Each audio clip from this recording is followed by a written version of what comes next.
Hello, everyone. This is Alonzo. Want to know how to get your first cloud job? Then please register for our webinar. We'll teach you everything that you need to know and answer your questions along the way. Hope to see you there.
Hello, everyone. This is Alonzo.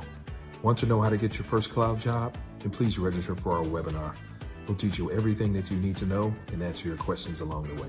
Hope to see you there.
My name is Richard Furr, and I can say I am cloud hired. That yes, come and join and get cloud hired. I'm cloud hired. I'm cloud hired. I'm cloud hired. Hey, Go Cloud Architect family, I'm cloud hired. So I'm cloud hired, guys. So I'll just say I'm cloud hired. I'm cloud hired. I'm cloud hired thanks to Go Cloud Architects. It worked for me, and now I'm cloud hired. Because of Google Architect program, I am cloud hired. See! I am cloud hired. Thank you, Mike and the GlowCloud team.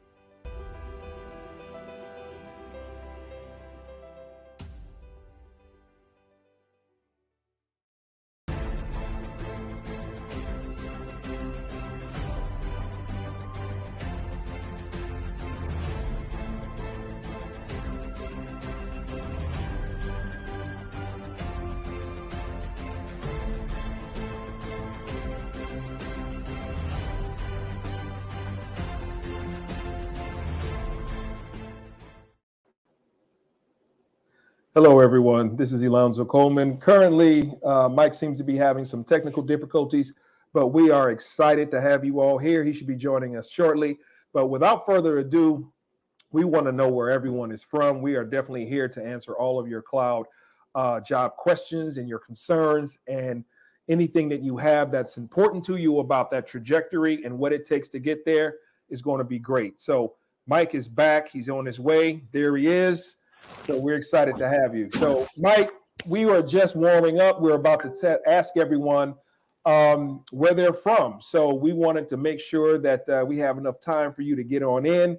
So share with everyone what your thoughts are, and we're ready to rock and roll. Welcome, everyone. Let us know where you're at in the chat box. For example, I'm in Port St. Lucie, Florida, via way of Philadelphia and Greece. Somewhere along the line, let us know where you're from.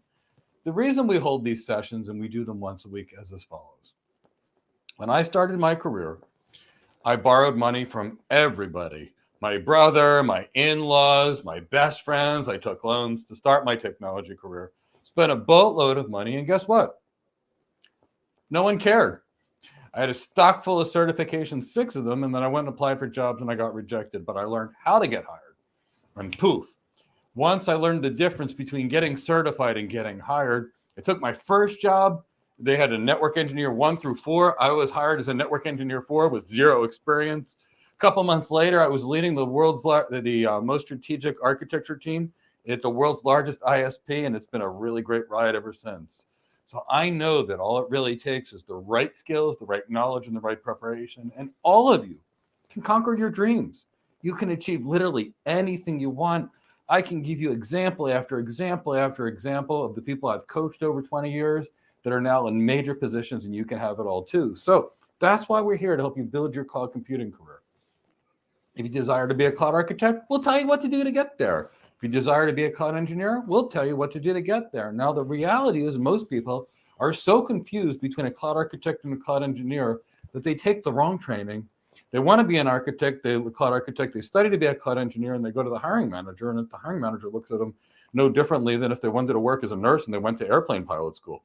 They have skills, good skills, just the wrong skills. And that's why we're here. So if you want to know how to master the cloud architect interview, if you want to know how to get that first cloud architect or solution architect job, if you want to know how to earn more money in your tech career, if you want to know how to get promoted in your tech career, just ask us and we'll do anything we can to help you build the most elite technology career you can. For those of you who don't know me, I'm the CEO of Go Cloud Careers. I've been an architect now for decades. I mean, I've been a network architect, a cloud architect, an enterprise architect, a business architect, and these days I'm a CEO. And what's that? It's still an architect where I just architect a business. So love these architecture careers. And prior to my architecture careers, I was in another architect career called internal medicine. And patients would come to me because they had a health issue, and I would architect a plan to make them healthy. So I've been architecting people's careers now in tech for 20 years. So ask us your questions so we can get you to your goals. I know Alonzo comes on here with me, and I'm here, and usually Chris, but he's away on vacation. Chris works real hard to help get people cloud hired, so I'm hoping he's actually not watching this and he's on vacation now, although he's probably watching this. I'm pretty sure if he's Chris, and I know Chris, he is, same way I do when I'm on vacation. So that's really the key. Ask us your questions so we can build you a cloud architect career. It doesn't matter where you're in the world. It doesn't matter your background or experience. It doesn't matter. If you have the right plan, and you adhere to the right plan, and you keep going until you get to your goals, you win. You know, and it doesn't matter if it's our world, if it's special operations selections. It's never the most athletic people that get through that either. It's the people that fight the hardest and will never quit. It doesn't matter if you're bidding on a deal. The people that fight until the end typically win. So I want you to win, win, win, win, win. So ask us how to help you build your absolute best technology career. That's why we do what we do, to make sure you can have a career that is beyond anything you've dreamed about. You know, last week we got a whole bunch of people hired. The week before that, we had a whole bunch of people hired too. And you can get hired absolutely too. Absolutely. Regardless of any economy.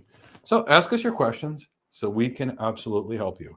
But let's remind you of a few things that we have to help you build your cloud computing career before we answer your questions. The first one, on Thursday, we're going to have a How to Become the Ultimate Cloud Architect webinar.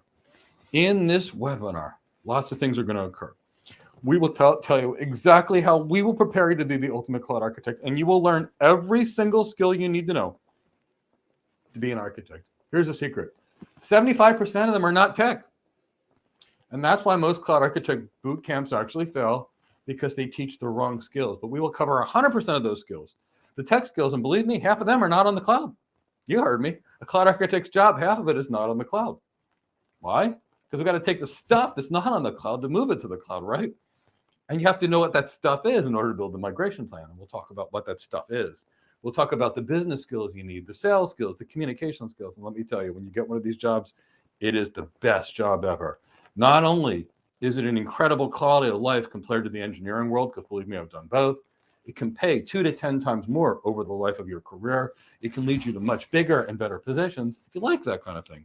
But if you decide to be a cloud engineer, that's fine too. We'll still tell you exactly how to get there too.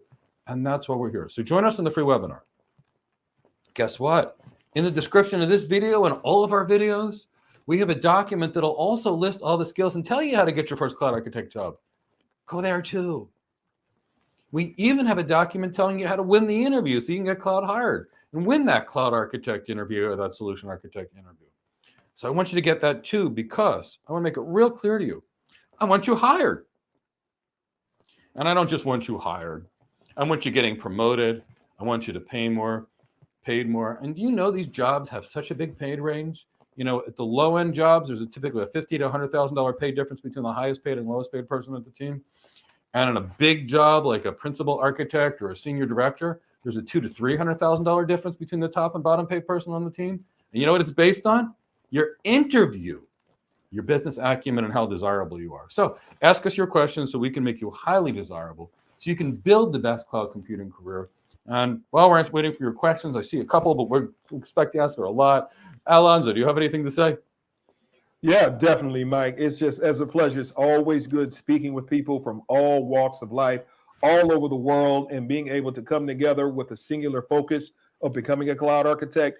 This is where we are, because oftentimes with our schedules, with the things that we have to do, we do not have the bandwidth we normally have to facilitate and answer all these questions in this specific webinar.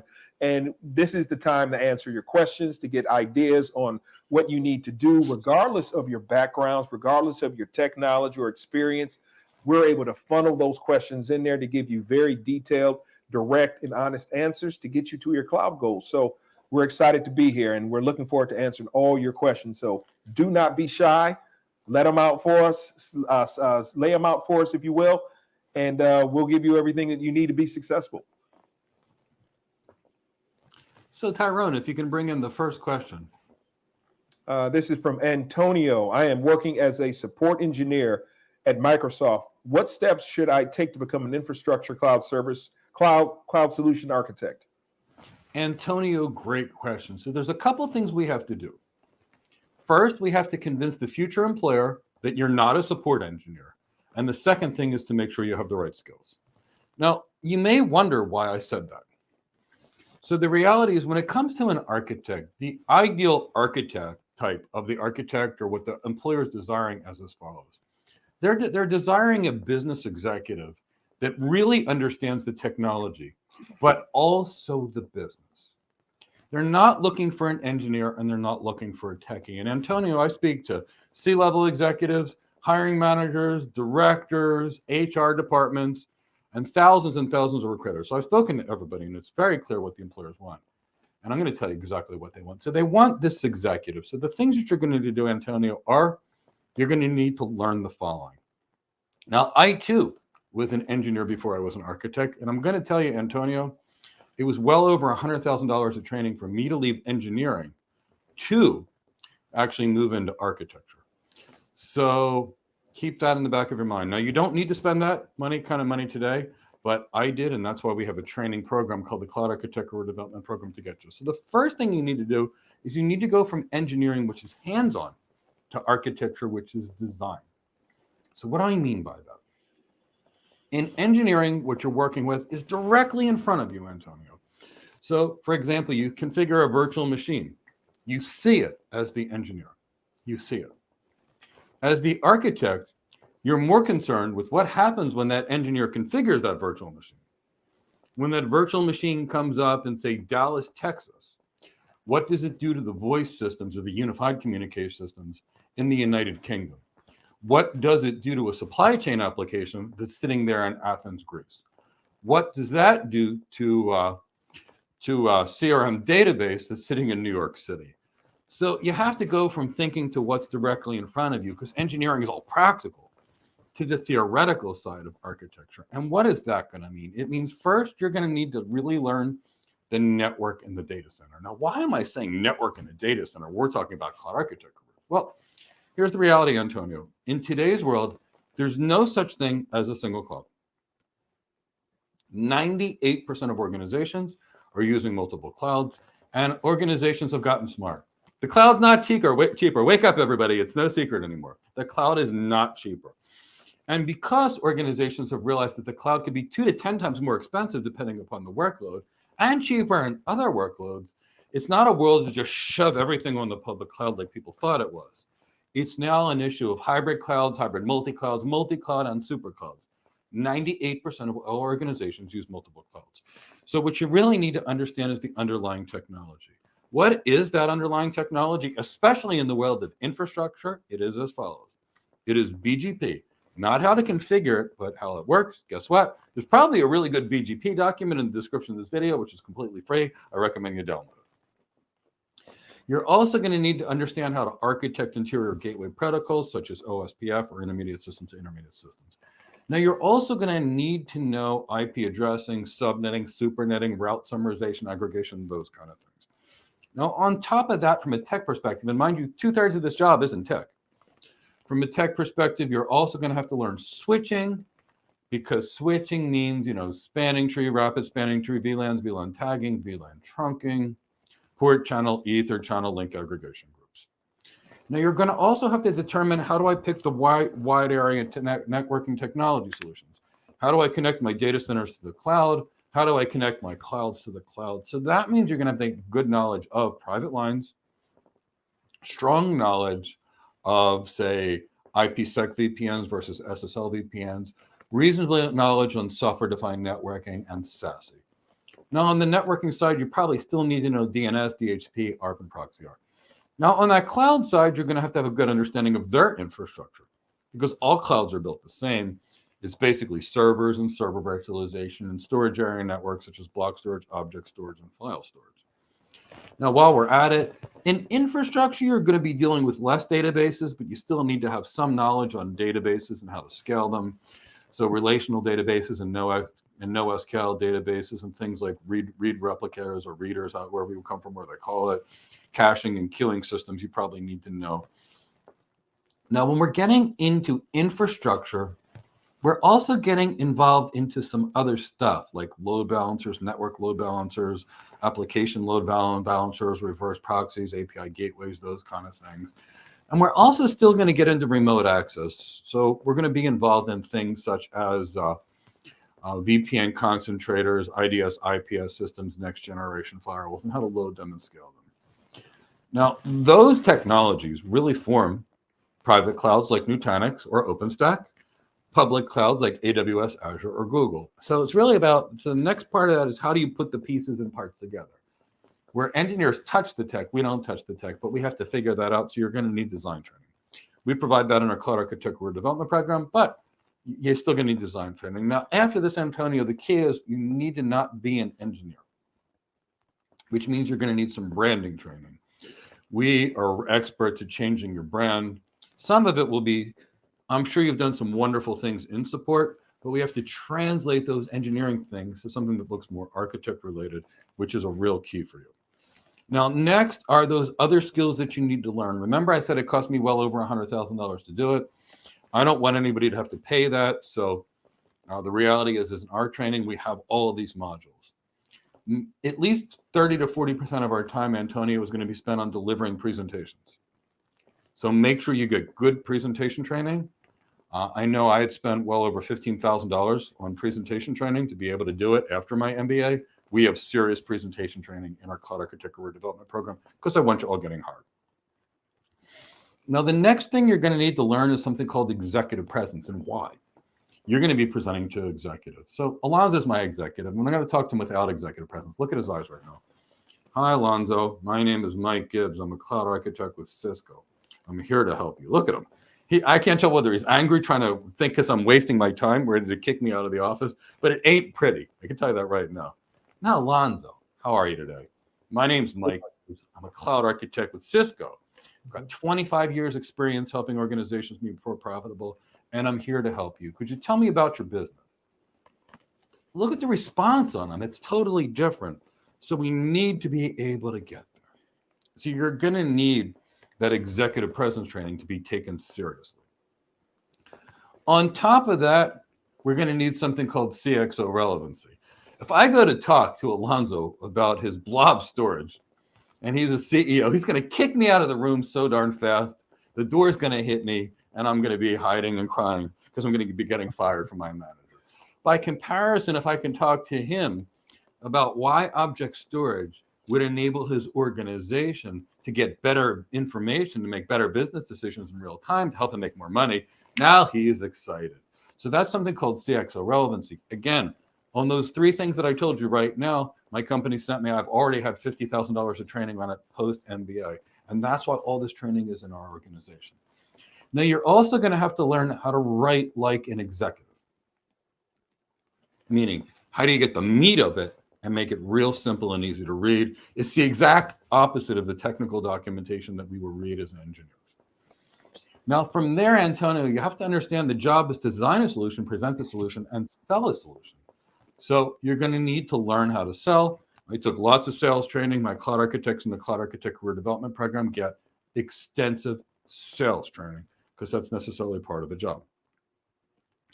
Now, the next part of the job, which people really don't realize, is the leadership piece is so serious. And here's why.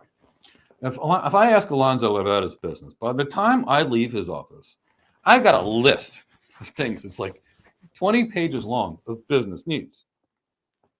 And I'm going to tell you, Antonio, there is no architecture that's designed by one person. That's right. You heard me. Architecture is a team sport.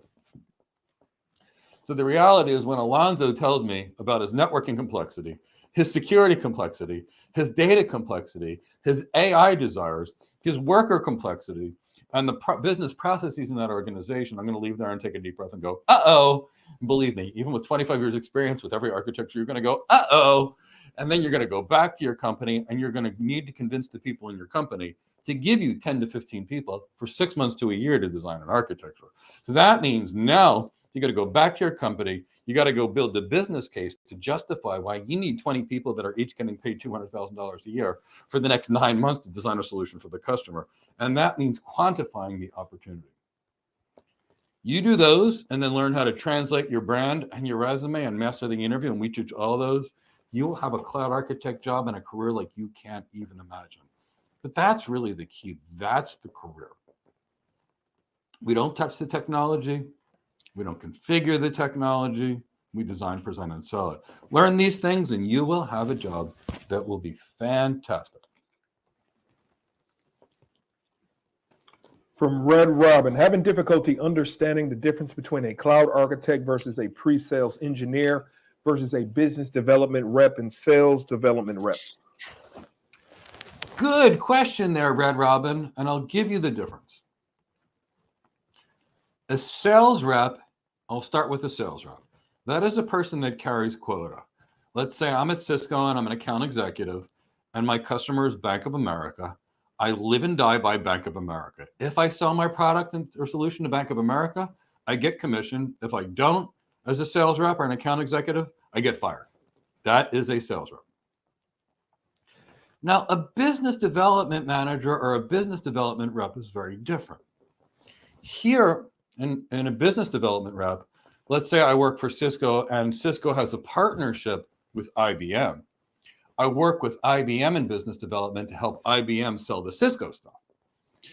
And basically, I carry a quota which is based on how much of our stuff IBM would sell, for example. So what I'm really doing is I am an escalation point for, say, IBM if I work at Cisco. I teach IBM about my products. I go with IBM potentially to their customers so that I can say, here, I'm with Cisco and IBM, and we're married together to make sure you're successful. That is a business development. Now, a pre-sales engineer is typically tied to a business development rep or a sales rep. Here's the thing about a sales engineer. They design, present, and sell. But, Red Robin, sales engineers are still techies. They speak techie, they walk techie, they talk techie. And because of that, their salary is typically half of an architect. You expect the sales engineer to be able to talk to people to a degree, but you expect them to sort of be techies. And you're not going to stick your sales engineer in front of the CEO of a billion-dollar company or a trillion-dollar company. So that's really where the engineers lack.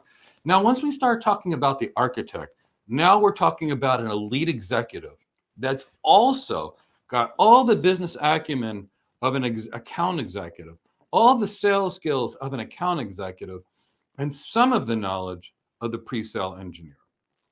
But while the pre-sale engineer is more focused on what's in front of them, they're selling a router, they're selling a firewall. The architect is concerned about everything. So we architects may work with an account executive and a pre-sales engineer. And the way it'll work would be as follows. We stick the sales engineers with the customer engineers, the techies. Now, here's why we do that. If Alonzo's my customer and I want to sell to Alonzo, and Alonzo's the CEO, he's not going to want to listen to that sales engineer babble about the tech. Now, the reality is the company will have their own engineers that really want to talk tech with somebody techie.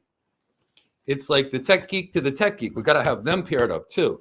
And that's the job of the sales engineer. The sales engineer's job is to go work with the organization's techies and make sure the techies can't say, no, this stinks. That's their whole job. The architect focuses on the executives and works with the executives like Alonzo. Let's say he's the CEO, and I convince Alonzo why he needs to spend the money. So the executives can say, yes, I'm buying your stuff. The engineers make no decisions whatsoever, but they can influence the customer to say no. So we stick the account executive to the customer itself to close the deal. We stick the engineer with the organization's techies to go babble about tech with them and make them happy. And then we stick the architect somewhere in between. And they live in between the executives and the engineers. It is a go-between role. It is when Alonzo speaks business and he's talking about improving worker efficiency or complaining about low levels of employee productivity. As an architect, I think of the tech tools that are there. And then I might even go to the engineer, the sales engineer, and say, okay, sales engineer, here's the business problem. How do you want to do it? Because they might be, in many cases, more technical than we are. So that's kind of the flow. So it's a really, really great question. By the way, if you guys have questions, please feel free to ask them. We want to help you build your cloud computing careers. From Red Robin again, what is the breakdown of a cloud architect? What is the breakdown of cloud architect skills? For example, 50% tech, 50% business, or something else? Good question, Red Robin. And it's really going to depend on where you are in your career and how much you want to earn in your career. I'm going to tell you right now, Red Robin, if you want a job that's going to pay you between $300,000 and $800,000 a year as an architect, you're going to be 90% business, 10% tech. If you love the tech, Red Robin, you'll be earning at the low end of the pay, the 150 to 200. Average salary right now is approximately 200 to 203,000, depending upon which day it is, according to salary.com. So I would say on average, I like to say it's 50% tech, 50% business, but honestly, it's more about 80% tech and 20% business for the average cloud architect. This is really a business job. For example, Red Robin, 1 year working as an enterprise architect, cloud architect, same thing. It's just which things you're focusing on. I can remember 1 year where I'd literally spent about $100,000 on lunches and another $100,000 on dinner, drinks, just entertaining clients. That year, I think I gave about 600 presentations. I wrote, 30 or 40 business documents. I worked a lot of conferences. And I did have some technical discussions, but not as many. But I was an elite level architect. The lower level architects are probably 30 or 40% of their time with tech and the rest of their time with business things. So what do I call business things? If you're entertaining your client by playing golf with them or taking them to the Super Bowl with a corporate credit card, that's a business thing. And we do a lot of that. If you're delivering a presentation, I consider that to be a business thing. If you're responding to an RFI, RFP, RFQ, I consider that to be a business thing. If you're on a sales call, I consider that to be a business thing as well. If you're writing a thought leadership document for the company, I consider that to be a business thing. If you're leading a team of engineers and architects to design a solution, I consider that to be a business thing. Now, the tech things that you might do, realistically speaking, will be how to design things. That's it. And drawing the graphics of the design and at the same time documenting the technical part of it. I could consider that. As you move up in salary ranges, you'll be 80 to 100% business. But in the most part, I would say it's 60 to 80% business for the average architect. But I like to call it 50-50. And the reason I like to call it 50-50, Red Robin, even though it isn't, is when it comes to people getting their first cloud architect job, somewhere along the line, they're going to prove they're competent. So by me spending 500 to 700 hours with our average student and putting, say, 300 hours or 350 of those hours in tech, my people are up here off the charts in terms of technical career competency. And by comparison, if I spend a couple hundred hours on business, my people have almost like a practical MBA. It's not a full MBA per se, but they've got the critical skills of the MBA and all the critical skills that are beyond the MBA, for example. Kind of keep that also in the back of your mind. So mostly business, somewhat tech, and that's why people get stuck. They learn Python. We don't use Python. They spend time on the CLI. We don't use the CLI as architects. They learn Terraform. We don't do infrastructure as code.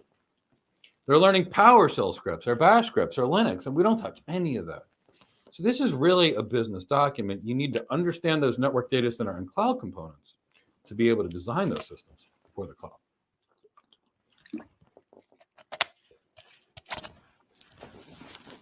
All right. This is from Anthony. It's good to see you, Gonzo. For this first interview, can you talk a bit about dressing for the interview and how much would I spend on a suit, and should it be black or gray? What plays better? Does tie color matter? Okay, Anthony, this is a really good question. And I'm going to give you the honest answer, and it's going to freak you out and surprise you. So first, I'm going to tell you this right now, Anthony. Don't go in debt for a job interview. Actually, I'm going to say this, Anthony. Unless your debt is related to your education, which pays dividends, I don't believe in going in debt in the first place. I'm a Greek guy. I pay cash for everything. If I can't afford it, I just don't buy it. And I'd rather not have something than a bill at the end of the month that scares me. But that's just me. Okay, so just keep that in the back of your mind. Now, here's the reality. People do judge a book by its cover. Look at Alonzo right now. He's a leader, and you can see it, and you can feel it. I can see it. I can feel it a mile away. I could see it with a T-shirt, too, just by hearing him, but I can see it more when he's well-dressed. Now, if Anthony, that I told you that I used to wear Hugo Boss suits, which I thought were good enough suits, and every time I gave them early in my architecture career, somebody along the line, management-wise, would always tell me, Mike, you need a little more executive presence. Mike, you need a little more gravitas to get to that next promotion. You need something else. I will also tell you, Anthony, that one day I lost my luggage. I'm not joking. And I was at the San Francisco airport, and I went to the Nordstrom in San Francisco. It's a shame they're all closing. And I walked in there. I spent about $5,000 that one day on a Canali suit, some Bruno Magli shoes, some Canali belts, because I lost my luggage, had to present for someone very important. I didn't feel like losing my job, and it was the only thing off the rack that fit me. Now, Anthony, I was in front of my manager. My manager at the end of the presentation said, "Oh my God, Mike, you are awesome." And the next day, my old clothes came. I gave a presentation in front of my manager, and he says, "Mike, I don't know what you did the other day." Now, I had a theory in my head it was clothes related because people do judge a book by its cover. And I spoke to my genius wife, who's got 170 IQ, who's so smart she learned Spanish in 10 days because her translators couldn't even understand her thoughts. And she says, "Mike, wear the good suit when you go present with him at Harvard now, next week." I presented in a good suit. I bought 3 suits. And the raise that I got was enough to pay for 2 Mercedes in cash that year.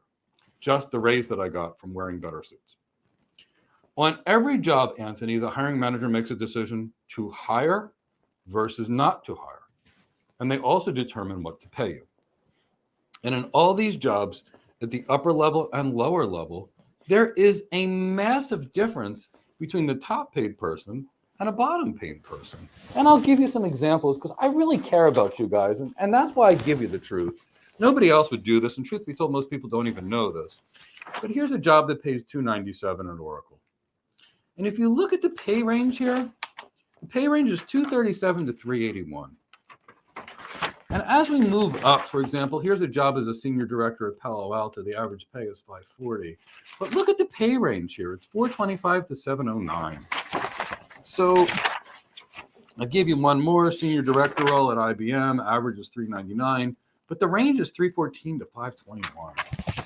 So when you see all of that $200,000 difference between the top and the bottom paid person, what does it come down to? It comes down to how bad does that hiring manager want you? And the better you look, the better you feel. Now, Anthony, I'm going to give you some scary statistics. Tall people earn more money than short people. Yes, that's true. I didn't make it up. What if I told you, Anthony, that with regards to U.S. presidential elections, in 90% of all cases, the taller person won, regardless of what they stood for? The taller person won. I'll give you some more interesting statistics. If a man, for example, is 10 kilos overweight, and the man loses 10 kilos of fat and gains 10 kilos of muscle, statistically speaking, I think the data was from the St. Louis Fed, that man will earn 30% more than he would have if he was 10 pounds fatter and had 20 pounds fatter and 20 pounds less muscle. Crazy, isn't it, Anthony? So the key is wear a good suit. Now, if all you can afford is a $500 or an $800 suit, wear a $500 or $800 suit. Like I said, don't go bankrupt over a job interview. But if you've got a little more wiggle room in your budget, I can tell you there was a 22-year-old I worked with a long time ago, and I kind of convinced him he needed a nice Hickey Freeman suit. It cost him about $2,500 for the outfit. He got close to a $200,000 job. Now, I'm going to tell you that the suit was well worth it in his case. So the answer is it does matter. Now, what should it look like? Blue, like navy blue, like I'm wearing right now, black or charcoal gray or appropriate colors. The shirt could be a white shirt like Alonzo's wearing, a light blue shirt like I'm wearing, or those are typically your appropriate colors, or potentially a cream suit. And tie color, that's more of a politician thing. But if you're going to wear a tie color, make sure that it doesn't have any wild patterns. For example, no matter how much I love cats, Anthony, and you know I love cats, I'm not going to have a cat on my tie. I might have some blue stripes on my tie. So nothing too fashionable. The conservative business attire is what's appropriate. And all in all, I'd say you can get a really nice looking suit for the average good architect job for about $1,000. Especially if you shop around. But more importantly, it doesn't matter how good the suit is, Anthony, if it's wrinkled, something my family would call salicomena. I remember many years ago, I had a wrinkled shirt and my mother-in-law chased me around the house with an iron to iron my shirt. So I didn't go out in public like that. I've got the greatest mother-in-law in the world. She's like the most special thing ever. And she didn't want me to look wrinkled. At the time, I couldn't appreciate it, but now I can. Now I've got irons and steamers throughout my house to make sure everything's not wrinkled. So make sure it's properly pressed and make sure it's clean, and you'll be good to go. Great question there, Anthony.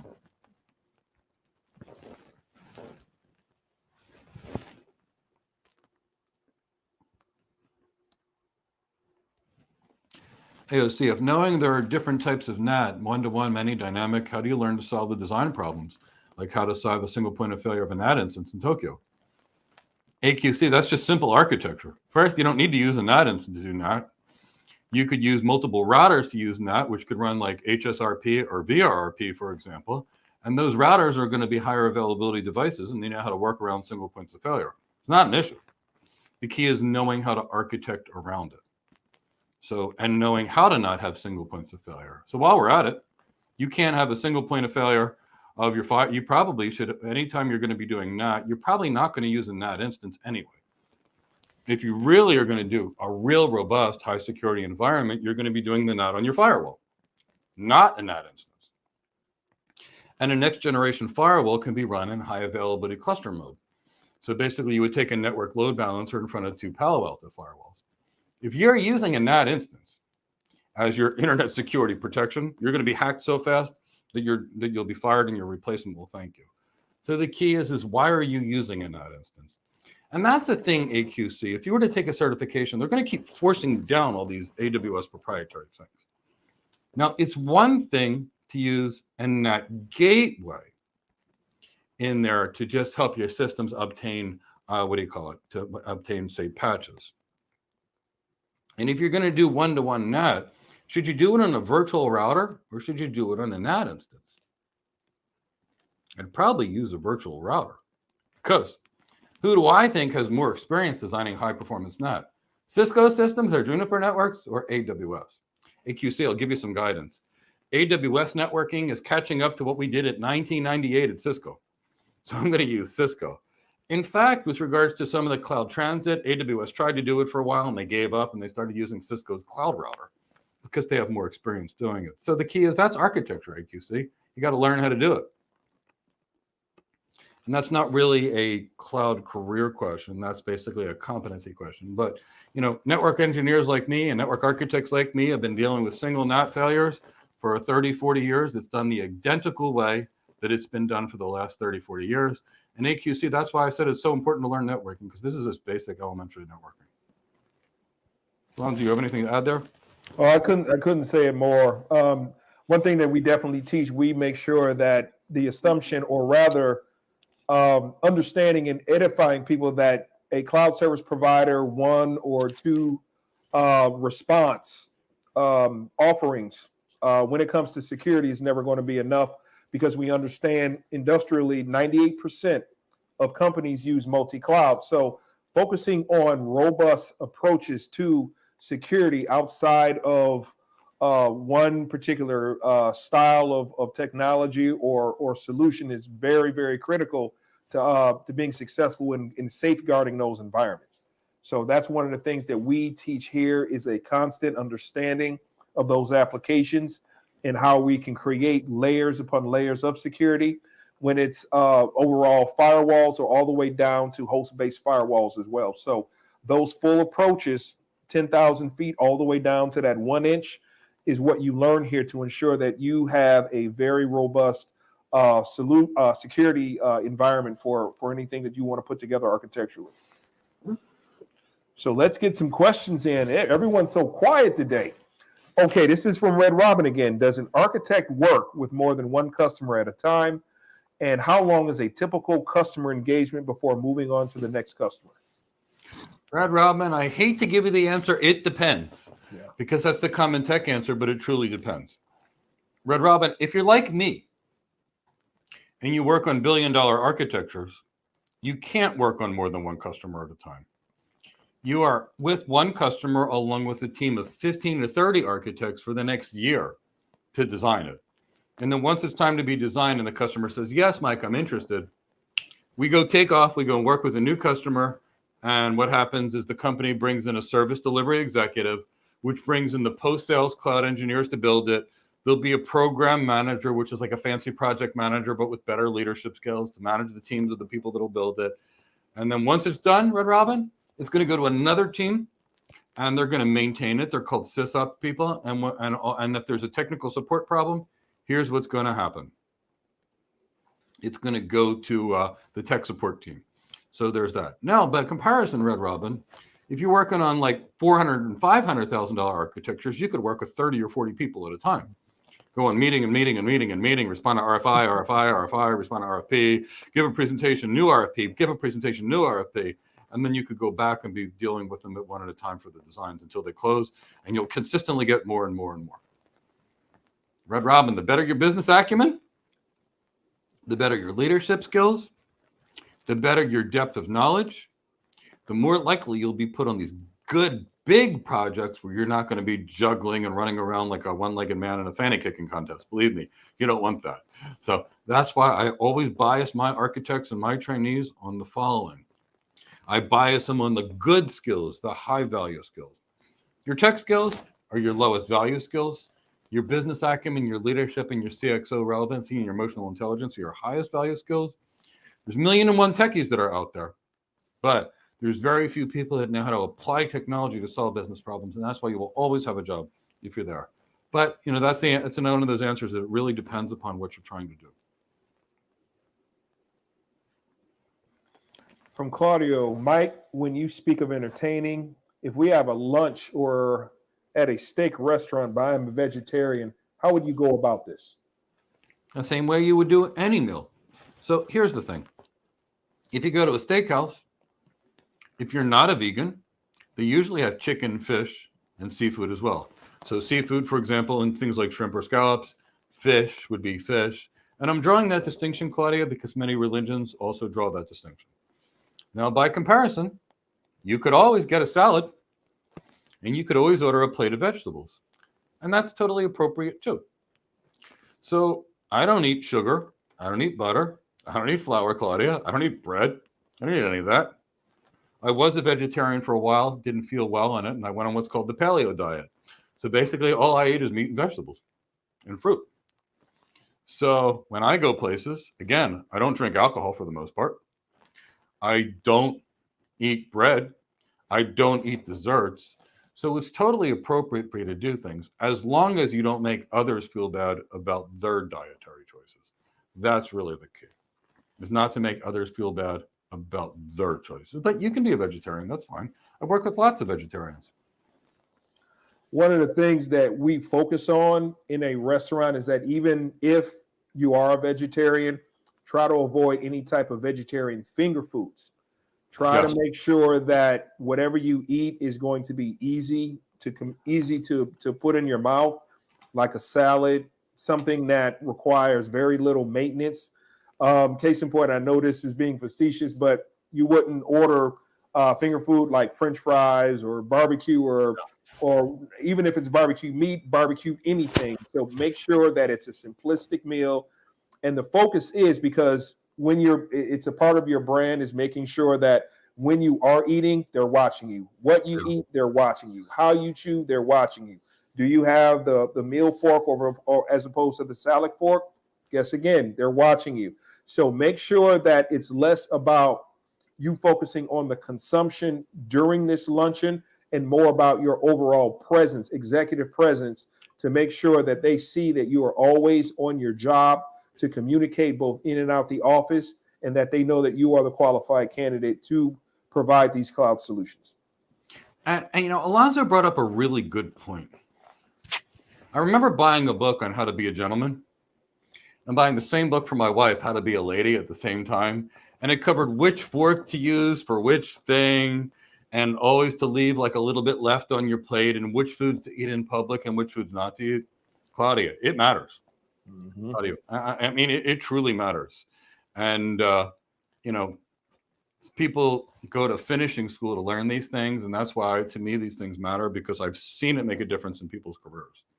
It sounds minor, but you got to remember, your customer is an architect, is a CEO, who in many cases is going to be a billionaire.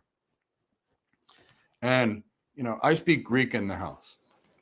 Alonzo's like a brother to me. I love him as if he's my own brother. But if I said, Alonzo, posi semera isadaxi, tarizna pas mazimus, to gymnastiki, he'd look at me like I had four heads. He doesn't speak Greek. Now, I'm going to fix that, because how can Alonzo not speak Greek as much as we talk to each other?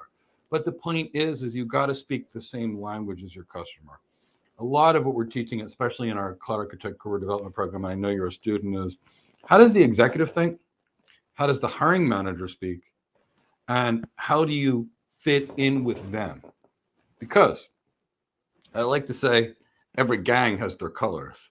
And that means the golf club has their own brand of what they're looking for. The country club has their own brand. If you are playing golf, the golfing people have their own brand.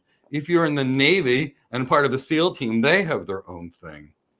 So kind of keep that in the back of your mind. We got to meet them at their level wherever our customer is.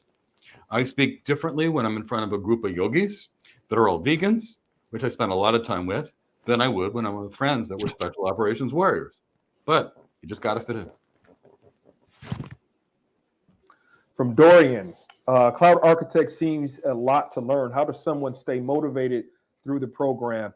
Well, Dorian, let me let you share this. It all depends on what your motivations are. Do you love the text? That's awesome. But going with a let's consider Glassdoor. Mike provided some very interesting salary offerings that people could possibly make. But just in a general sense, the going rate for a cloud architect right now with zero experience is over $200,000, or equated to $16,000 a month, or between $771 and $800 a day. So when you think about the motivation, that could be one. Personally, me, those type of salaries create options. Those type of salaries create lifestyles. Those type of salaries create generational wealth and generational income that you can do so much with creatively. So when you think about what it takes, there's an infographic that I've seen recently where there's two lines that intersect each other in a cross. Headed down is the pain of regret, and the incline of going up is the pain of discipline. So when you think about how much you can learn, that's your investment. When you get that salary, the $200,000 minimum, that's your investment. That's your return on investment, rather. So, Dorian, think about what motivates you, what you could do with those opportunities, what you can do with that career, and that should provide some semblance of motivation that you can carry with you throughout this program. And Dorian, to me, either we have intrinsic motivation or we don't. And the reality is the most motivated people reach the best places. I've got a student who, guess what? And a friend, he was an NFL player. I promise you, he did not show up to practice tired. And if he was tired, he took whatever he needed to in terms of an energy drink. And if he didn't have an energy drink, he worked like it was the last day of his life and he was going to prove himself. You may have a child that you want to send to Harvard. You may want to be at the top 1% of your income bracket, which you can easily do, but you got to find what motivates you. But I'm going to tell you this. Motivation and the proper education is what separates the truly rich from everybody else. And, when they have SEAL teams and people go to BUDS or SEAL training, they take in about 220 people and about 20 graduate. Now, why are they trying to fail everybody? Because the few people that stay are amazing. That's the reality. Why does a company, and I worked at Cisco, Dorian, and I was in a junior architect role, like a technical solution architect role, and I moved into a big architect role, an executive architect role. Dorian, I worked for that company already. I already kept winning, this person of the year or this person of the quarter. I had won awards all across the company. Helped close the most specific deal in the company, and to change jobs, I had 16 interviews. And that really involved over 50,000 miles of me traveling to meet people. But I did it because I wanted that job, and I wanted it so bad I could taste it. I remember calling my wife and saying, this interview went well, only 15 more to go. And she's like, Mike, one day at a time, one interview at a time. So, Dorian, if you have to eat an elephant, eat it one bite at a time. Yeah. My old life where I would do the most critical training in the world, I had a 500-pound squat in high school. I was deadlifting 700 pounds in college. I can't do that anymore after my injury. But when I approached the 700-pound deadlift, I'd look at it and go, uh-oh, how am I going to do this? Then I'd take a couple of deep breaths. I would visualize it in my mind. And then I would just pick the darn thing up. And poof, it picked up. Now, it hurt, but I did it. So the key is, Dorian, if it's easy, everybody does it. And this sad reality is average people earn $10 to $15 an hour in today's world. What separates the doctor from everybody else is how hard they pushed to that 4 years of college, 4 years of medical school, 3 to 4 year residency, a potentially 3 to 7 year fellowship. What separates a stockbroker that's making $10 million a year versus someone that's making $150,000 a year? Drive, effort, motivation, and the desire to be the best. What separates an $800,000 chief architect from a $90,000 sysadmin? The fight and the will to be the best. So find out what makes you tick and fight to win. But I'm going to tell you one thing. Nothing good comes easy, Dorian. Fight to be the best, and you will be the best.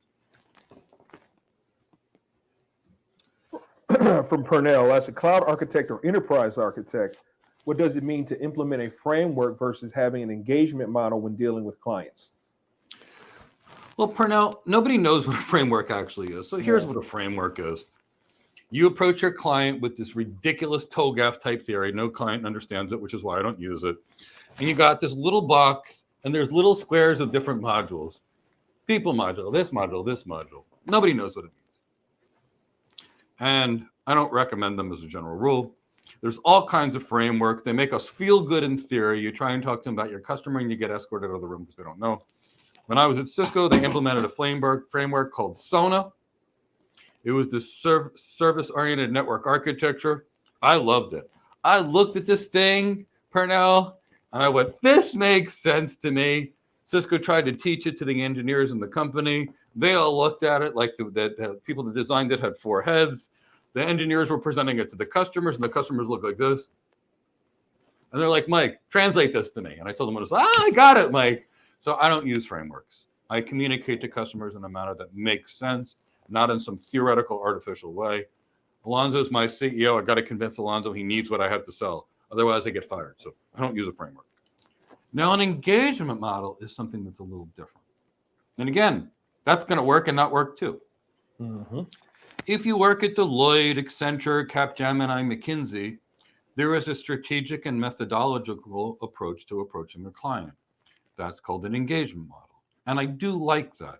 It's a way that you could do things. But here's the thing. You can't use that either because that's not going to work either because none of your customers are the same. So it's a process for you to do things. And I do like it. And I do periodically have really expert management consultants teach my architects for that reason. You really do need to learn how to approach things in a consistent manner. So I like to consider the engagement model the same way I would approach my patient. Alonzo comes into my office. Let's say he's got a headache. First thing that I'm going to do is ask Alonzo a lot of questions. Could you tell me about your headache? And he's going to say, yeah, it's this thing that's over here. What makes it worse, Mike? When you yell at me, Mike, I get a bad headache. I'm like, okay, well, I won't yell at you. What else makes it work, Mike? When you give me a deadline. Okay, Alonzo, I'm sorry about that, but there's still a deadline. What makes it better, Mike? When you stop telling me what to do. Okay, well, Alonzo's taking a couple of days off. So and that's part of the interview that the doctor is going to do. And then they're going to do an exam. And I might look at his eyes, look in his ears, look in his nose to make sure he doesn't have a sinus infection. Might check his blood pressure and do those other things. That's part of the process. And I'm going to do it almost the same way every time. Why?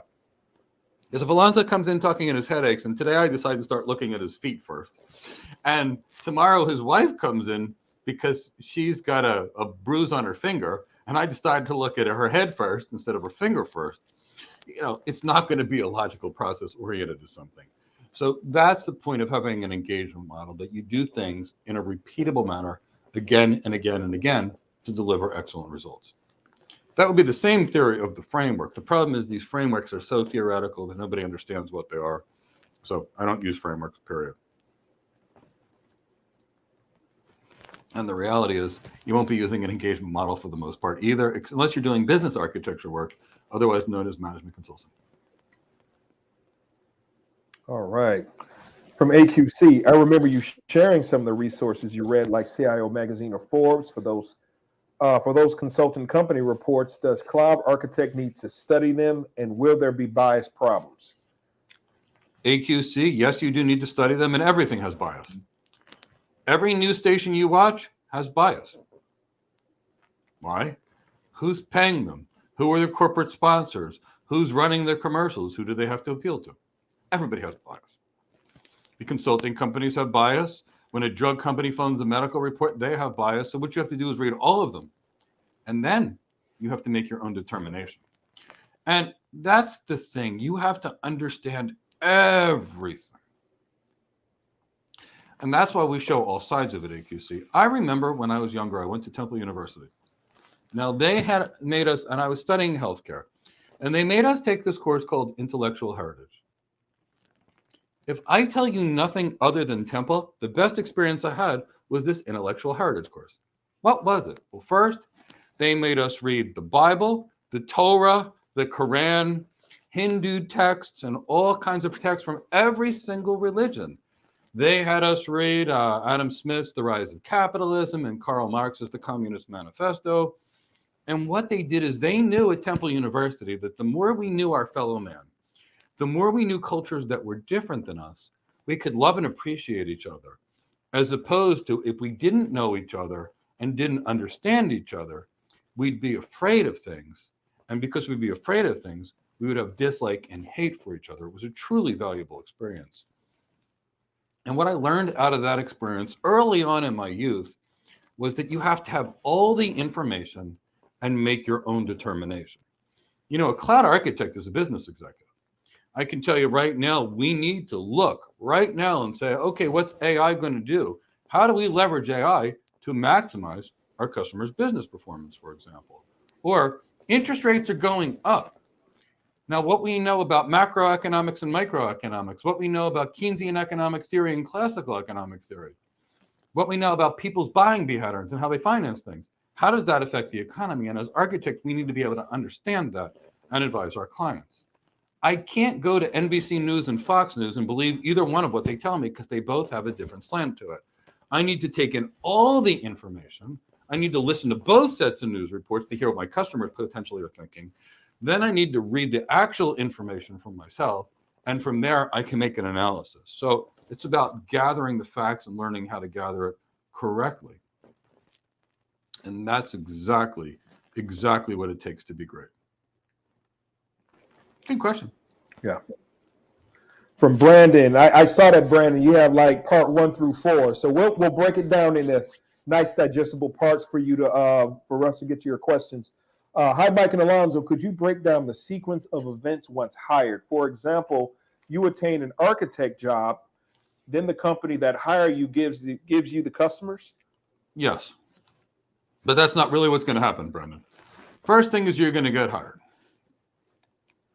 So you hire somebody on the team. Now, Brandon, you're going to assume that Mike the architect is different than Alonzo the architect, who's different than Tyrone the architect, who's also part of our team, who's sitting in Cape Town, South Africa. I may be in South Florida, Alonzo may be in Katy, Texas, and Tyrone's in Cape Town.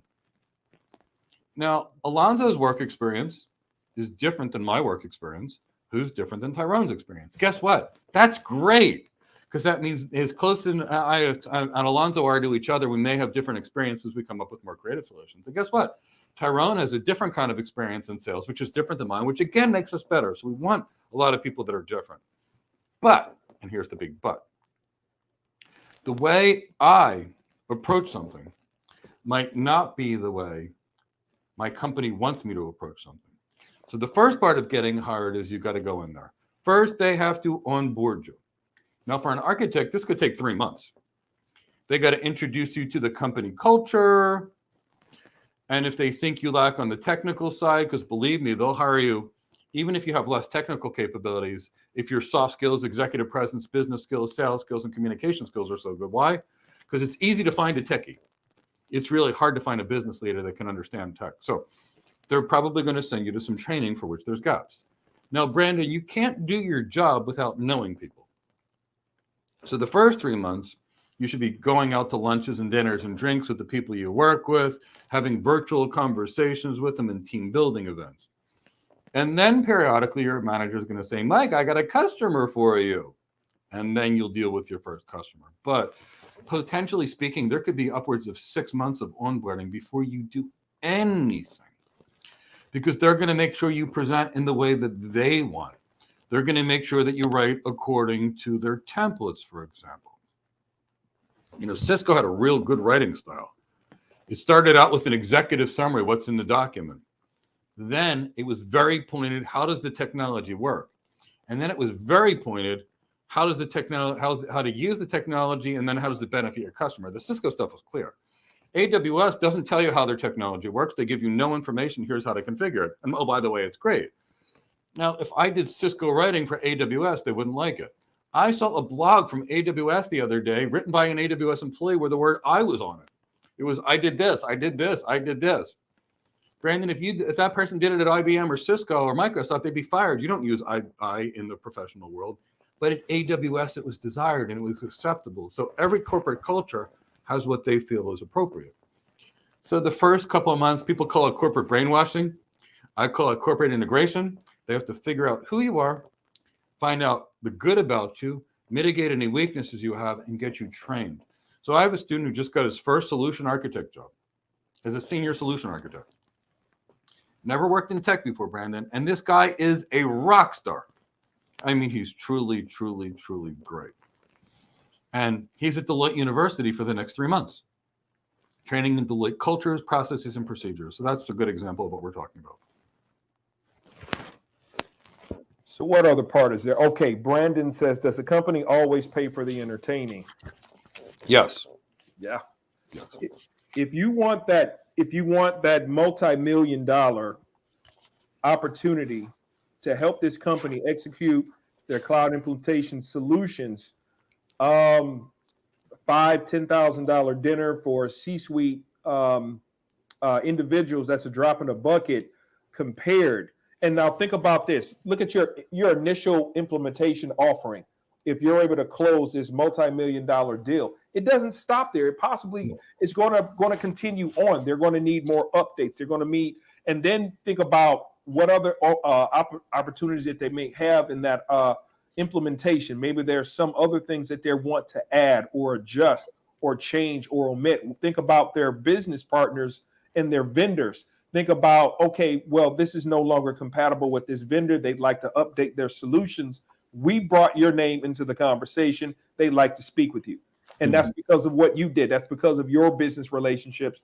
And they're coming 3 different opportunities. There's the relationships that you build, the relationships that you maintain, and unfortunately, but necessarily, there may be relationships that you have to repair. It may not be the ones that you broke, but bringing in your type of personality, business acumen, CXO relevancy, you're able to mend that, become the ambassador, if you will, for your own organization to make amends for whatever happened from your predecessor, so that these opportunities can continue. So when you think about the return on investment, a $10,000 lunch or dinner is a small drop in the bucket.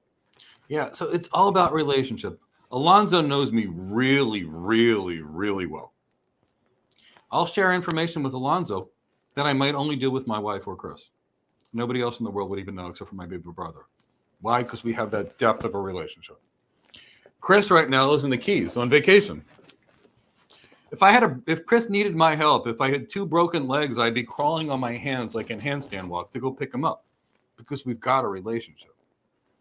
And when your customer likes you, they'll give you the information to truly solve their problem, which they wouldn't do if they wouldn't trust. And here's the reality.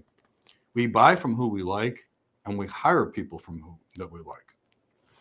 I remember getting phone calls throughout my career. Mike, we decided to go with your solution. They didn't just send an email. They called because they wanted to deliver the good news to me because they had something. And Brandon, it's more than this. I had a customer in Dubai back in 2001. It was a phenomenal customer.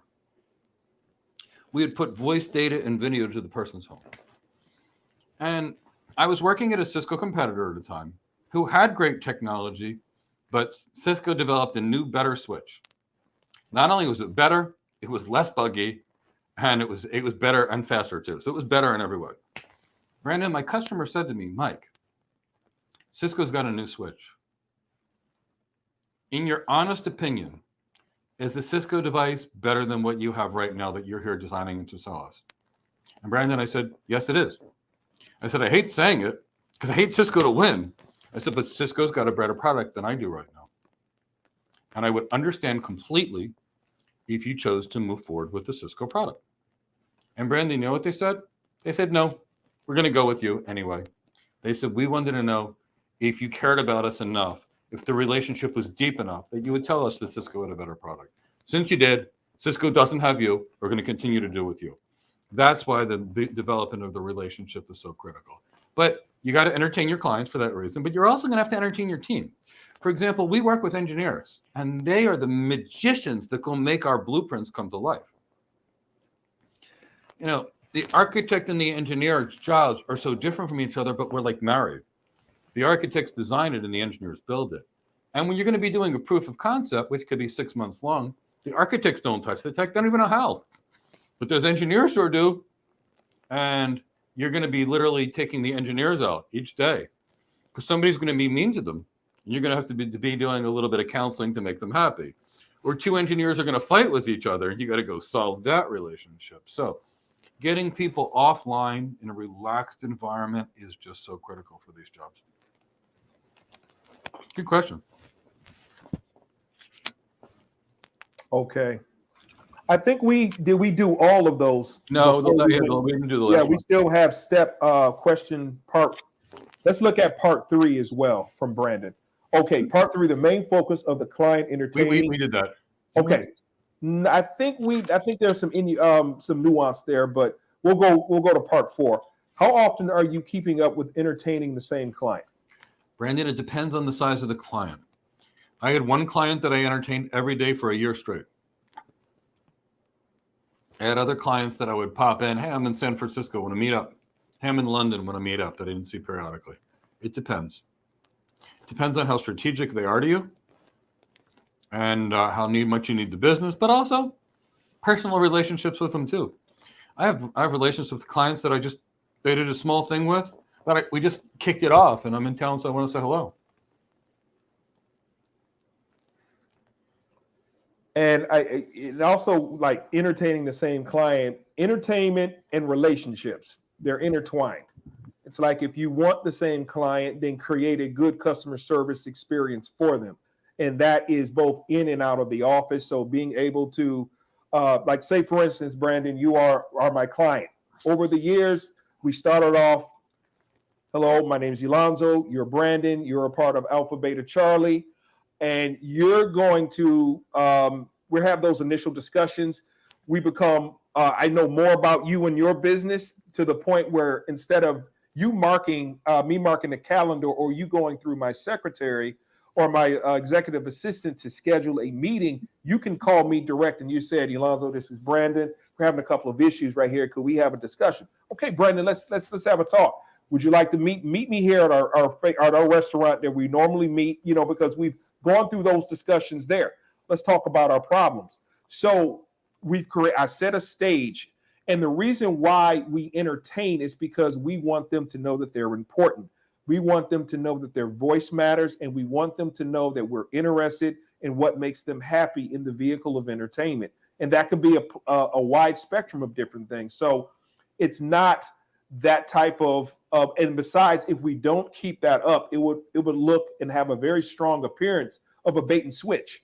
So that's the last thing you want your customers to think about, is that you wooed me to get me here, and now that I'm in the door, you don't care about me. You've passed me on to someone else. And that type of thing is what is going to not just break, but destroy a relationship. And even worse, it could possibly damage your brand, because other people will listen to Brandon before they listen to me about what happened. And that could cost the company multi-million dollar or billions in potential revenue.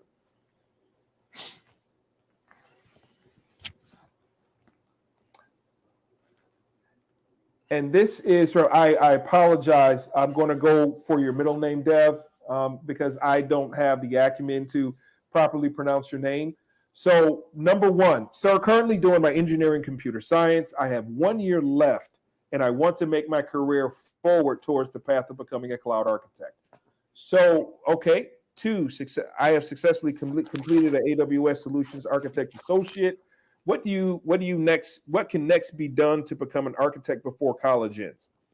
Okay, Dev, first thing you have to understand that what you're studying is engineering and this is architecture. And it's about as different as a parrot and a lion. They're completely different. So here's your options. Option 1, you could take our Cloud Architect Career Development Program and we get people hired every day.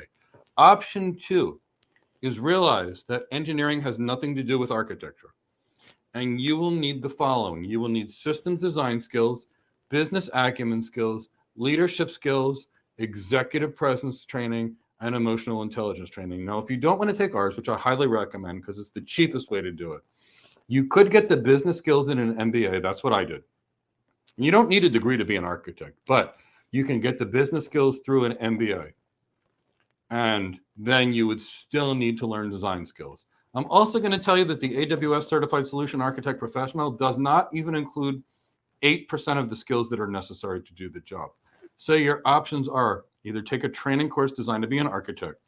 And if the training course does not teach you sales, presentation skills, leadership skills, communication skills, emotional intelligence, business acumen, ROI modeling, it's not a real architect boot camp. You will fail. And I say this because there's a few cloud architect boot camps in India that are $5,000 and $10,000, and we retrain their students every single day of the week because they teach engineering, not architecture. So what I really want you to do is this. Come on Thursday to the How to Get Your First Cloud Job webinar. The link is in the description below. We will go over every single component of the job. We'll spend 30 minutes on it. And if you desire, make sure you log in on the computer. We can have a face-to-face interview.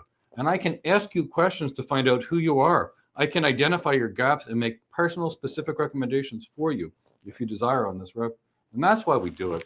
We do it because people do buy private one-on-one sessions with me to get really deep, because you would be, when you're young, it's a lot trickier. Now, we can also show you an example of Daniel Bosu, who was 20 years old, never graduated high school, and we got him a job as a solution architect. And that's to prove that your education doesn't matter as long as you've got the right training and motivation and energy, oomph in you. We get lots of people hired of all backgrounds, but you can see that video on our YouTube channel. But attend that webinar, and please download the free How to Become the Cloud Architect lead document that's sitting inside of the description. That will give you a complete and a total list. And if you follow this list, Dibioti, you're going to have a great cloud architect career. But remember, not an engineering job, an architecture job, and they're very different. So make sure you understand that distinction. Okay, from Red Robin, is there an industry vertical that seems to be adopting cloud more than others? For example, I would think that the medical industry would be more accepting of SCADA/utility companies. Well, I don't know what you mean by SCADA. One thing about architects is we don't use acronyms. You would also be completely incorrect that the medical industry would probably be one of those that would be the least likely to adopt cloud technologies. And here's the reason why. So let's look at what medical industry needs are. They need a system that is 100% available, Red Robin. If a system goes down, people die. Now, which do you think is easier to create a high availability system? Something that's directly in your facility, or something that's 1,000 miles away? So the medical industry does use cloud extensively, but they use hybrid clouds. Now, if we're going to talk about which clouds are best for the medical industry, let's think about it. Oracle owns Cerner. Cerner has like 1,000 medical professionals working for them, which means Oracle has like 1,000 nurses and doctors working for them.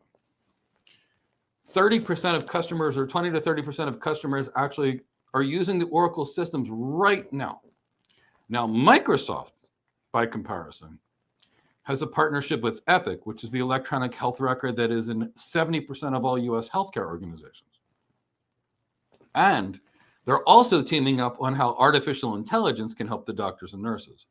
Woohoo. So when I start looking at cloud providers, which are really deemed well to help to help healthcare, we're talking Azure and we're talking Oracle, leaps and leaps and bounds above the other cloud providers. But the key is Red Robin, when we deal with the medical cloud, it must be a hybrid cloud or a multi-cloud solution. For example, you put it in AWS, and AWS had any of the failures they had last year, their power failure. Clouds don't go down because of power failures, but they went down globally because of a power failure, or whatever the real issue was. You know, one of those systems goes down, people are going to die. So there's there. Now, which organizations really like the cloud? Big enterprises, web-based enterprises, they're all over the cloud. But yes, vertical industry matters. The reality is all industries are on the cloud, all of them. And 98% of organizations are using multi-clouds, which is why certification is almost more than worthless. Why? Because you need to know how the underlying tech works. Imagine if you only knew how to drive a Toyota and you went traveling and they gave you a Honda, or a Chevy or a Ford or a Mercedes or an Audi or a Lamborghini. You got lucky. Or a Ferrari. Guess what? You wouldn't know how to drive it. So the key is there's there. But vertical industry expertise makes sense, but not for the reason you're asking. If you are me, and I made a lot of my career in healthcare. Now, why did I focus so heavily in healthcare? Well, Red Robin, I used to practice internal medicine. So now I'm an architect and I have a conversation with the chief medical officer or the chief nursing officer, and we have a peer-to-peer conversation because we're both medical professionals. And I just happen to be a cloud architect with 25 years experience or an enterprise architect with 25 years experience. Now, by comparison, I've got a student that worked in the banking industry for 10 years. They would be best in the banking industry. Could they work in healthcare? Sure. But if they know how banks operate, look at how much better they can help the bank. They know the financial advisor's workflow, the client advisor's workflow, the investment banking workflows, the retail bank workflows. And by accordingly, they can do it. So vertical industries, yes, but all industries are going to the cloud. But it's not like they taught in a certification. It's all hybrid clouds and multi-clouds and things like that. Good questions. I'm happy with these questions. This is from Purnell. When I join your program, would you advise if I chose to learn / focus on cloud infrastructure, cloud security, and business acumen, as I feel all these are vital? Purnell, we would not let you do that because we want you to be successful. Purnell, I did the Cisco Certified Internet Expert, which was my intro to infrastructure. It was 75,000 pages to the intro. That was the beginning of my lessons. Now, Purnell, in that 75,000 pages of reading on infrastructure, it didn't include wireless, it didn't include voice, and it didn't include security. It was 75,000 pages of routing protocols. To really teach you all the infrastructure that you would potentially need to be an infrastructure expert throughout your career, we're dealing with 250,000 pages of reading. Now, we're also dealing with about 250,000 pages of security and 250,000 pages of business acumen. So Purnell, unless you're a vampire and can live for 10,000 years, because you're immortal, you will not be successful learning all three. All of my students are successful. And now I'll give you some guidance. If you don't know the network, guess what? You will fail at everything, and that's what we teach the network. If you don't know security, you will fail because your systems will be hacked. And if you don't know business, you will not be hireable. But you're still going to have to pick a focus. I will give you some more guidance, Purnell. If you focus on business acumen, you'll be prepared for the $500,000 to $800,000 jobs 5 or 10 years later. If you focus on infrastructure, you'll be prepared for the $300,000 jobs 5 or 10 years later. And if you prepare for security, you'll be there for the $250,000 jobs 5 years later. But you're going to have to pick one. And because you can't learn everything. No. You can't fly a plane, fix the engine while you're trying to fly the plane, and keep the passengers in their seat at the same time. And that's the difference between elite and between ordinary. If you talk to Reggie Bonifone, we had him on our show one night. I love this guy. He's motivated and strong, capable, and a really good-hearted person. He's a running back. He trains to be a running back. You know what he doesn't do? He doesn't compete in swimming.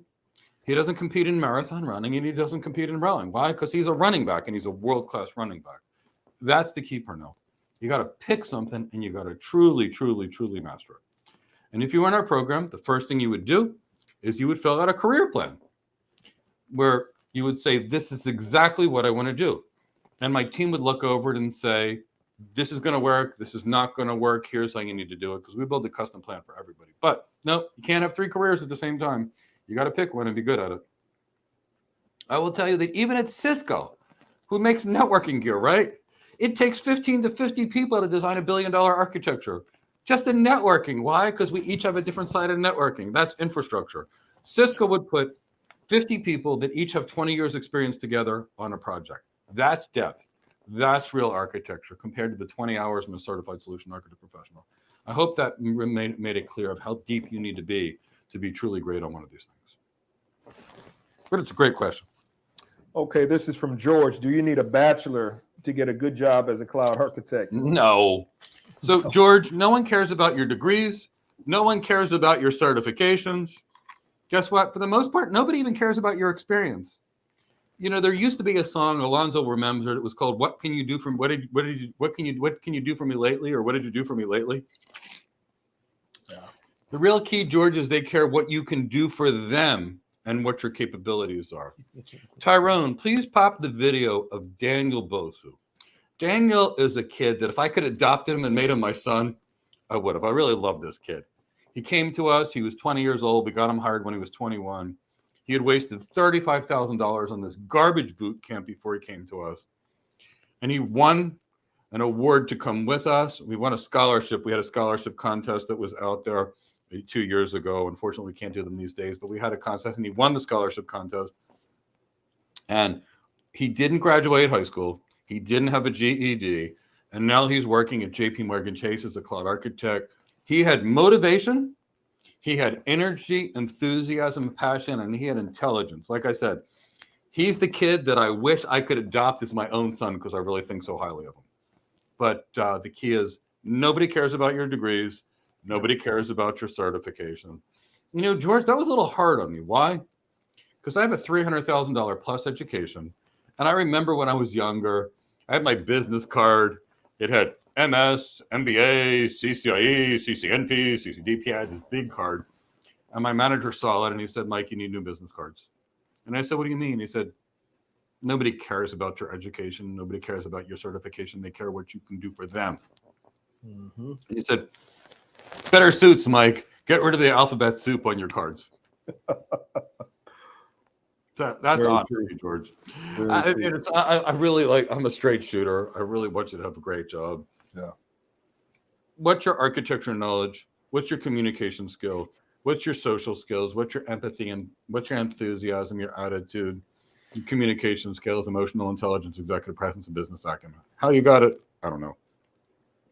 I got a buddy, Todd, who did not spend his life in universities. He's one of the most educated people I've ever met because he reads a book every single week. I know other people with law degrees that are the most uneducated people that I've ever met. I don't know how they survive school. So just be great and you'll be wonderful. And we could train you if you desire as well, and we'll help you get hired. From James T. Hey, James, could you talk more about the interview training? How are the classes scheduled and when? I'm taking an overnight position to have better attendance. James T., the interview training program is something that we're really excited about. I think there's 3 slots left to get into the next batch. I think so. I think there's 3. There were 3. There may almost be none. Tyrone put a link to it, to the interview training in the chat box for others that are here. Here's the key. Most people, James, make the biggest mistake in the world. They prepare for their career, and then they forget the interview. It's like, if I'm good enough at my job, I'm going to get hired. Here's the reality. The inferior person with the superior interview gets hired over the superior person. Guess what? Your interview determines your salary. That's right. So we've got people spending time on certification after certification after certification after certification. And then they go on a job interview, right? And the hiring manager asks them a question, and they can't answer it. Or they answer it with blah, blah, blah, blah, blah, blah, blumble, bumble, jumbo. They still can't be hired. Now, and I know I do this a lot. It's hard to tell from the distance. I'm just going to pick jobs at random. I got a whole bunch of them in here. Okay, which one did I pick? Okay, I picked the senior director at Cisco. Average pay is $527. Pay range is $417 to $698. What determines that? How well you interview. How much does the hiring manager need you? Let me take this one out. Let me flip through it and see what I find. What did I get this time? Principal architect at Amazon. I was a principal architect in less than 2 years because I focused on business acumen when everybody else was worried about getting certified. If you look, the average is $372. Pay range is $291 to $491. So $200,000.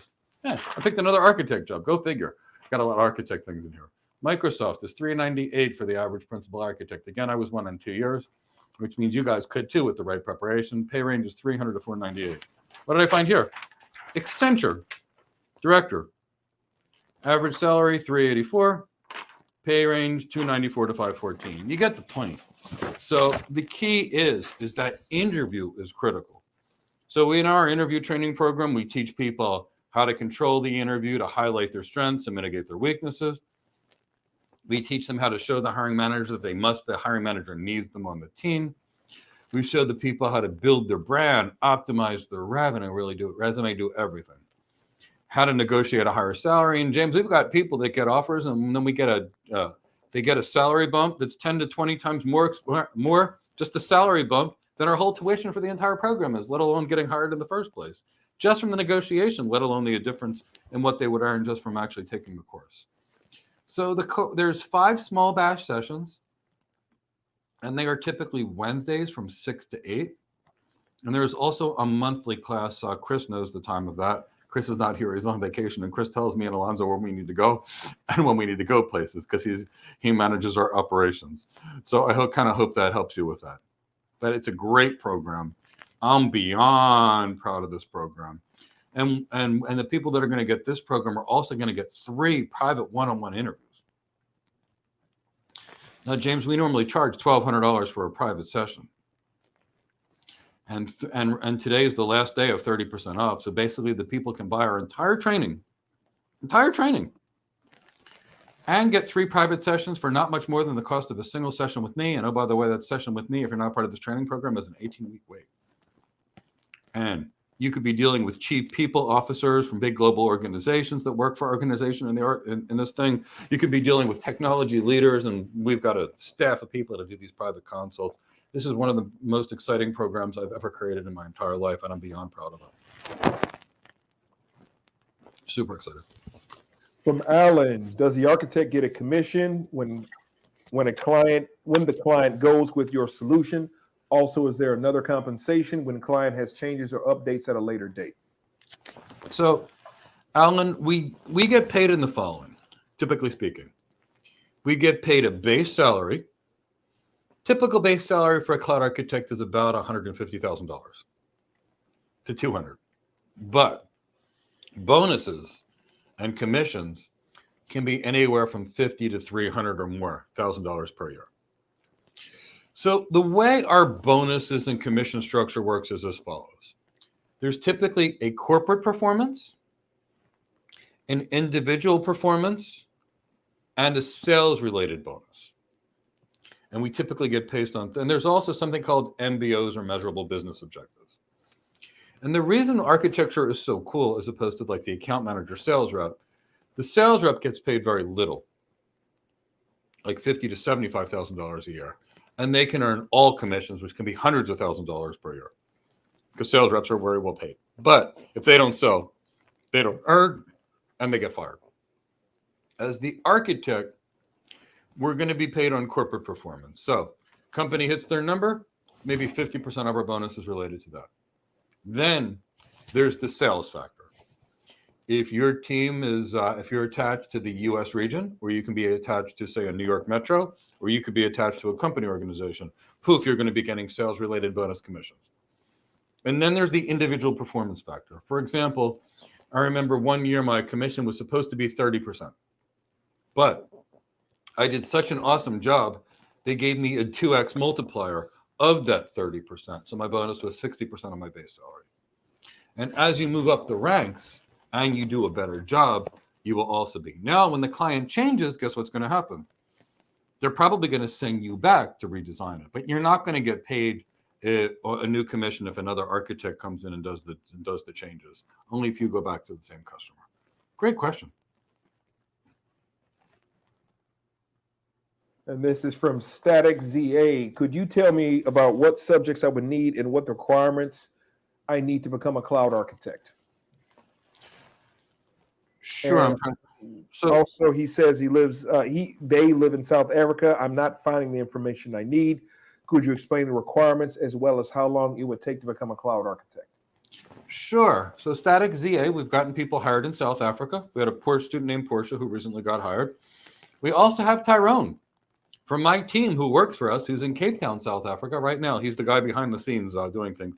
And Tyrone is a really, really, really awesome cloud architect. I can tell you he's exceptional in every way. I actually think he's teaching our students how to build the cloud this week, at least our engineering students, from scratch in our data center, which is pretty cool stuff.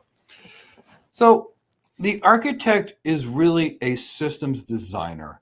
Now, please download the complete list which is sitting inside of the description of this video. Also, while you're at it, please join us on Thursday for the How to Get Your First Cloud Job webinar. Now, the things that you're going to learn are as follows. You're going to need to learn the network, data center, and cloud. So that means you're going to need to learn BGP, most critical routing protocol. You're going to need to know that. You're going to need to learn interior gateway protocols such as OSPF and intermediate systems to intermediate systems. You're going to have to plan the road, so to speak, and that's your IP addressing, which means IP addressing, subnetting, supernetting, route aggregation. You're going to have to learn which WAN technologies that you need to learn, which are going to be VPN-based, private line-based, software-defined networking-based like SD-WAN or SASE. You're going to need to learn DNS, DHCP, ARP, proxy ARP. You're also going to need to understand switching technologies such as VLANs, VLAN tagging, VLAN trunking, port channel, ether channel, link aggregation groups, spanning tree, rapid spanning tree.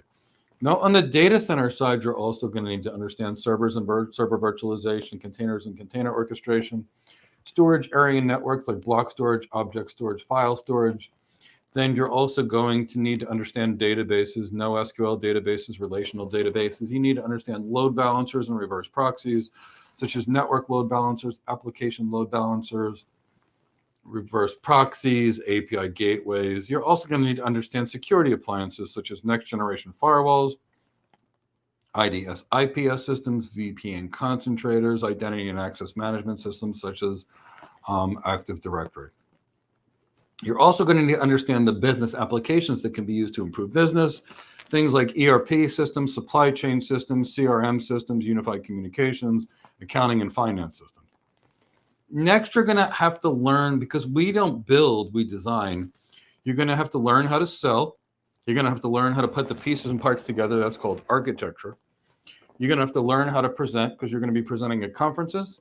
You're going to be presenting to customers, both technical and executives. You're going to have to learn that.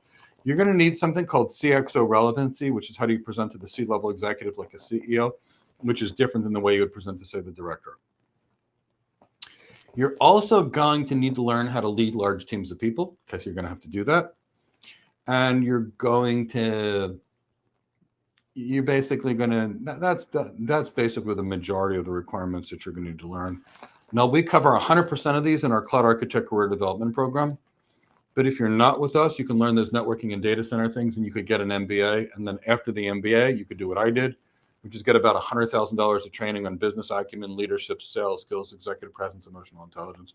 Or you could just take our course, which is 3 days pay for our average graduate, which basically run at basically our cost, because we want to make sure that all of you are successful.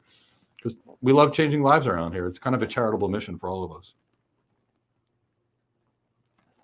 Alonzo, you want to add to that at all? I think you put the nail on it. Yeah, we, at the end of the day, we have a comprehensive that is both wide and deep on everything you need to become a cloud architect.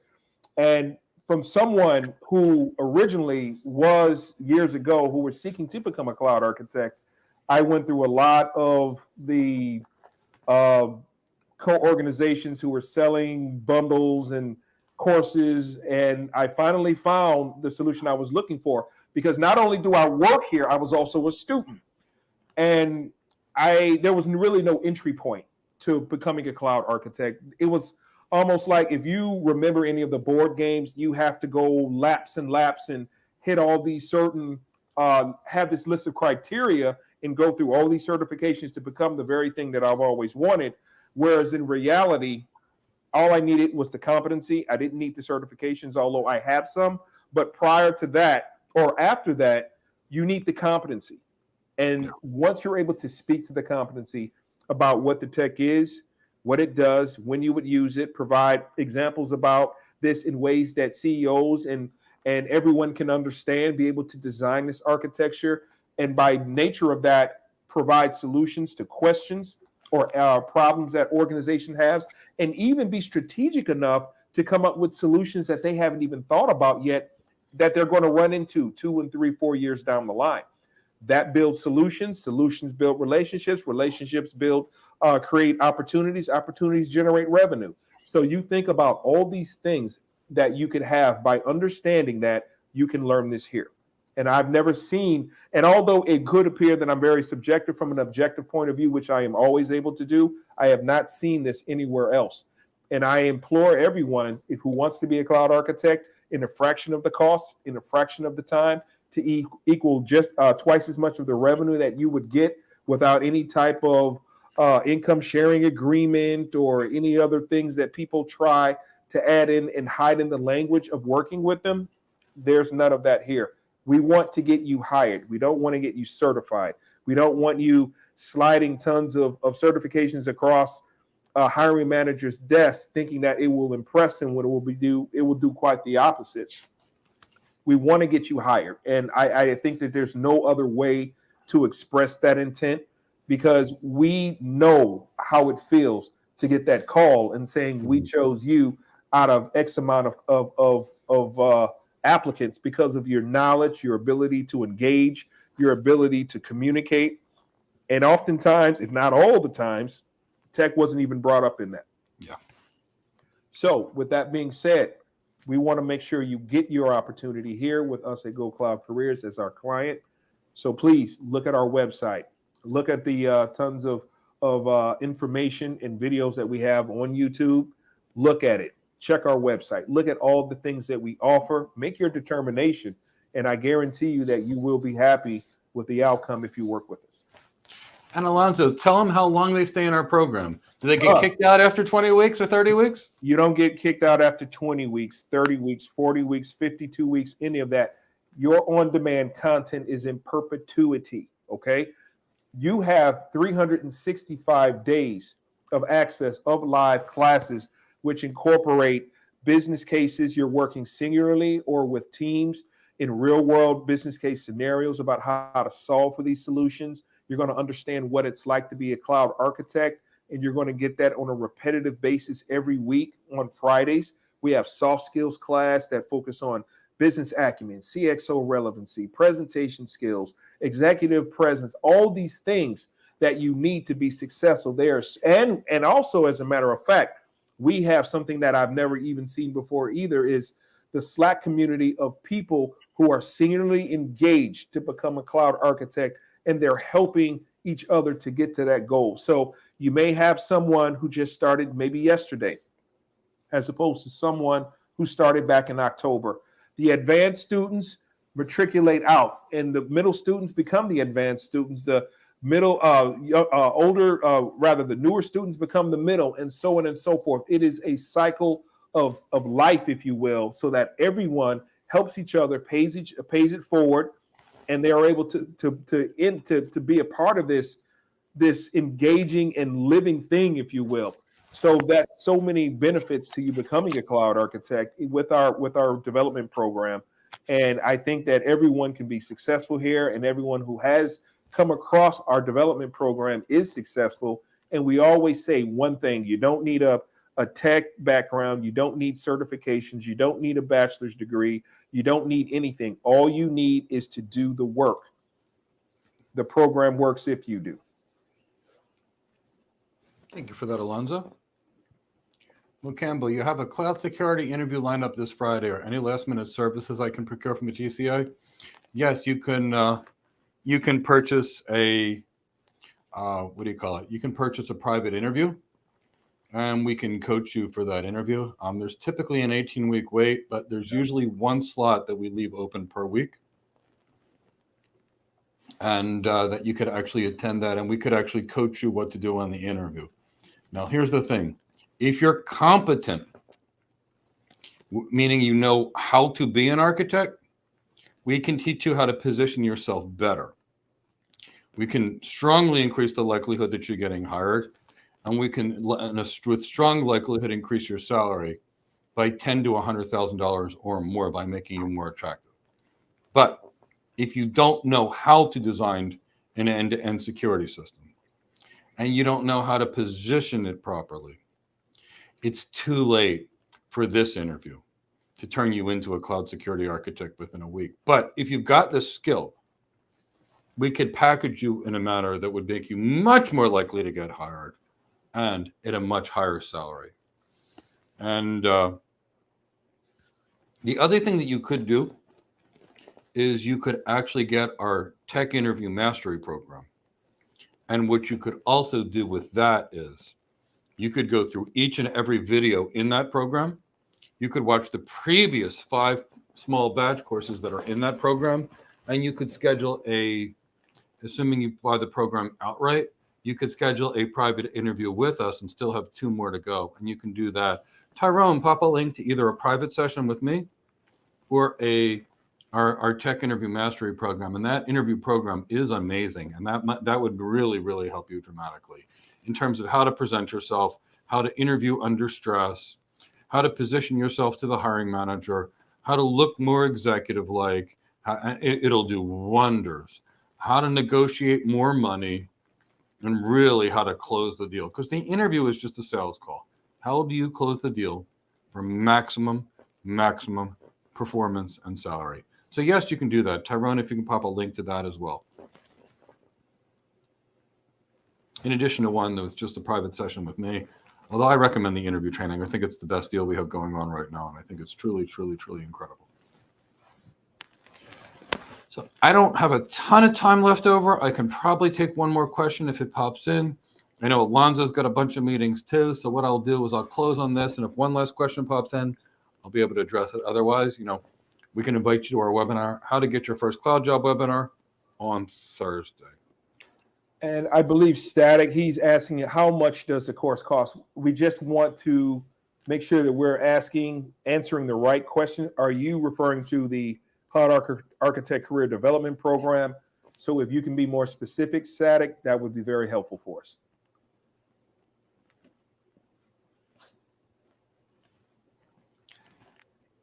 And while we'll give him a minute to see if he can answer that question for you. Yeah. There's about a 70-second delay on LinkedIn.